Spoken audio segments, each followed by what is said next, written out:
Ghostbusters, the board game 2, is a standalone expansion to the 2015 Kickstarter hit Ghostbusters, the board game. A cult of slime worshippers has taken to the streets of New York and are using negatively charged psychomagnetheric slime to cause earthquakes and other havoc across the Big Apple. Their ultimate goal? To return Vigo the Carpathian to his throne of blood. The game continues as a cooperative modular experience with 3 campaigns spanning 12 scenarios. To set up the game, a scenario is selected and laid out as noted on the back of the scenario card.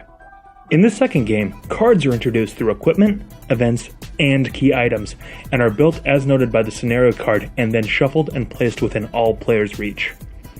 Goo piles, like gates, are also placed on the map face up in specific locations, and the Ecto-1A's Ecto-Tank is placed beside the spirit world. Basic gameplay remains the same as the original New York outing. Each of the Ghostbusters 3 actions may be used to move up to 1 or 2 spaces, drive the Ecto-1A up to 6 spaces, attempt to attach proton stream tokens, help clean off slime off others, and deposit ghosts into the Ecto-1A. When a ghost has enough proton streams on it, the entity is captured and placed on the character card of the last buster that engaged it. Each player then receives XP points equal to the amount of tokens they had on the entity when it was captured. At the end of each round of play, an event and movement die are rolled for the spirits haunting the world. These dice will cause different problems for you and your team depending on the scenario card. A typical effect of this roll will be that ghosts will enter New York through a gate from the spirit world. If the spirit needs to enter the game, and the spirit world is empty, your team loses the game. In Ghostbusters, the board game 2, there's an entire new type of enemy, plasms. They tend to stay stationary, guarding important areas by shoving attacking Ghostbusters around and launching globs of slime. Plasms can combine and split based off of their class, causing some interesting challenges as the game progresses. The biggest challenge, however, they cannot be targeted by your proton pack. How do you take care of these new baddies? By fighting slime with slime, of course. Ghostbusters can now switch between proton packs and slime blower packs, which can only combat ghosts and plasms, respectively. Changing between packs takes a bit more effort than just swapping out your player's mini. An adjacent teammate must use an action on their turn to help you change. Or, in a pinch, you can also change yourself, but it requires forfeiting all of your actions for the round. Once a plasm has enough mood slime on it, it is extracted, and the figure is placed on your character card. Plasms can be deposited at the Ecto-1A just like ghosts. They just fill up the Ecto-1 tank instead. Each Ghostbuster now has new abilities on their 2-sided character cards, one of which is an Ecto-Tank ability. These abilities are used to buff each member of your team for a round. Slime itself has also become more of a challenge. Different entities can now cause new negative effects.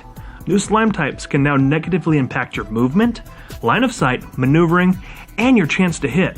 You can only get so slimy, however, as you cannot have more than 3 total slimes on your character at any time, no matter the type. Stickier situations also show up in the play area too, as new goo piles are set up at the beginning of the game. To investigate a goo pile, there must be no entity upon it, and you must be adjacent with no barrier. At that point, you may use one of your maneuvers to flip the goo pile. Once a goo pile is investigated, a search card is drawn. These may prompt you to start an event, draw an equipment, or will give you an item vital to the success of your scenario. Event cards start an immediate random encounter within the scenario you are already in.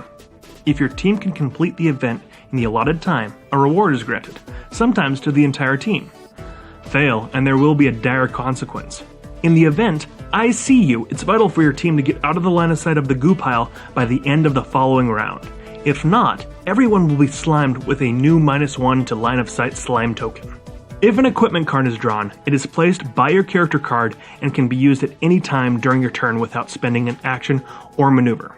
Timing their use is crucial, however, as equipment can only be used once per scenario. In this example, the miniature slime blower allows for a free combat roll with mood slime even if you're currently brandishing a proton pack and fighting another ghost.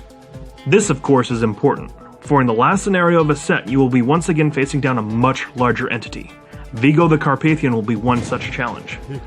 He will be quite a bit harder to take down if you haven't leveled up or saved at least a little positive mood slime to take him down.